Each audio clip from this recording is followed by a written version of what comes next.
Halo semua, pernah nggak sih ngerasa ada gap gitu antara bahasa Inggris yang ada di kepala sama yang keluar dari mulut?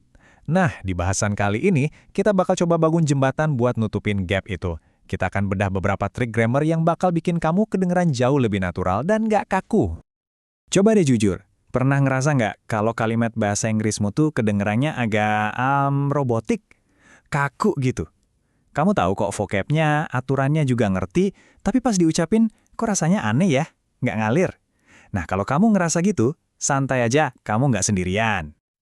Eits, tapi ada kabar baiknya, ada solusinya, dan solusinya itu keren banget. Kita bakal bongkar 3 tenses jembatan yang super powerful. Anggap aja ini kayak nambahin 3 alat canggih ke toolbox grammar kamu.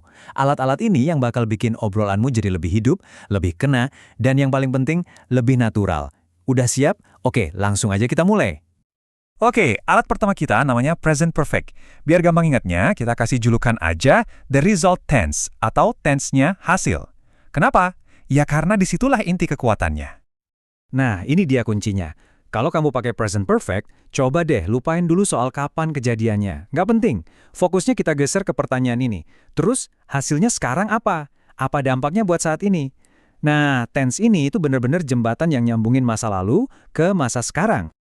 Soal rumusnya sebenarnya simpel kok, cuma butuh have atau has, terus pasangin sama verb 3 atau past participle. Mungkin pas lihat tabel ini kelihatannya ribet ya, tapi tenang. Begitu kita lihat contohnya, langsung klik deh, percaya sama saya. Oke, kita ambil contoh paling klasik ya. I have lost my keys. Artinya, aku kehilangan kunci. Perhatiin deh, kalimat ini nggak ngasih tahu kapan aku kehilangannya. Bisa aja tadi pagi, bisa aja semenit yang lalu. Waktunya sama sekali nggak relevan di sini. Yang penting itu ya ini, hasilnya sekarang. Karena aku kehilangan kunci, sekarang akibatnya aku nggak bisa masuk rumah. Nah, kelihatan kan koneksinya? Ada aksi di masa lalu dan ada akibatnya di masa sekarang. Itulah kenapa kita sebut dia the result tense. Jadi, biar makin jelas bedanya ya, kalau kamu bilang, I lost my keys yesterday, itu kamu lagi cerita kejadian kemarin. Fokusnya ke masa lalu. Titik. Tapi kalau kamu bilang, I have lost my keys, nah itu kamu lagi ngeluhin masalahmu saat ini. Fokusnya ke hasil, ke akibatnya. Bedanya tipis kan, tapi maknanya jadi beda banget. Oke, lanjut ke alat nomor 2. Namanya past perfect. Julukannya the timeline tense alias tense pengatur waktu. Kenapa gitu? Karena tense ini tuh kayak mesin waktu pribadi kita buat nyusun urutan cerita di masa lalu.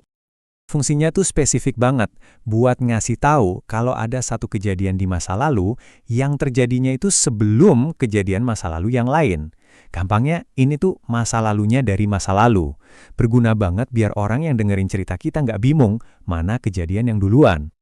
Nah, soal rumusnya, yang ini malah lebih gampang lagi. Serius. Nggak peduli subjeknya apa, mau I, you, she, they, pokoknya semua pakai had plus verb 3.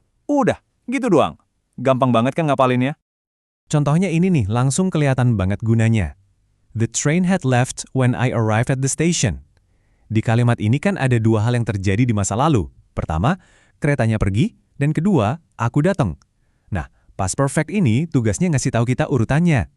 Jadi, yang mana duluan? Gini cara mikirnya. Aksi pertama, kereta berangkat. Ini kejadian yang paling lampau, makanya kita pakai past perfect, had left. Setelah itu, baru deh aksi kedua, aku tiba di stasiun. Tuh kan, dengan the timeline tense ini, cerita kita jadi super jelas urutannya. Nggak bakal ada yang salah paham. Oke, alat pamungkas kita hari ini. Namanya Future Continuous. Julukan kerennya The Crystal Ball Tense atau tense bola kristal. Kenapa? Soalnya tense ini ngajak kita buat nerawang, buat ngintip sebuah adegan spesifik yang lagi terjadi di masa depan.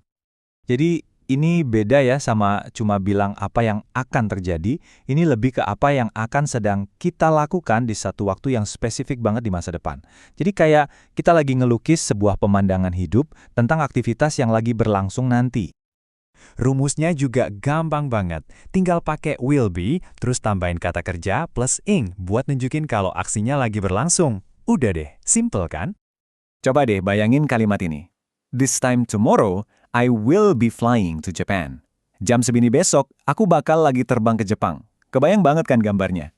Kamu bisa ngebayangin, aku lagi duduk di pesawat, ngeliatin awan dari jendela, Pas banget di jam yang sama besok. Cara paling gampang buat ngingetnya tuh gini. Bayangin kamu bisa ngambil foto jepret dari masa depan. Nah, apa yang lagi terjadi di foto itu? Aksi yang lagi berlangsung itulah yang kita ceritain pakai future continuous. Visual banget kan?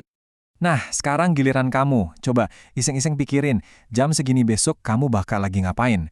This time tomorrow, I will be. Coba lanjutin. Nah, ini cara paling cepat buat langsung latihan.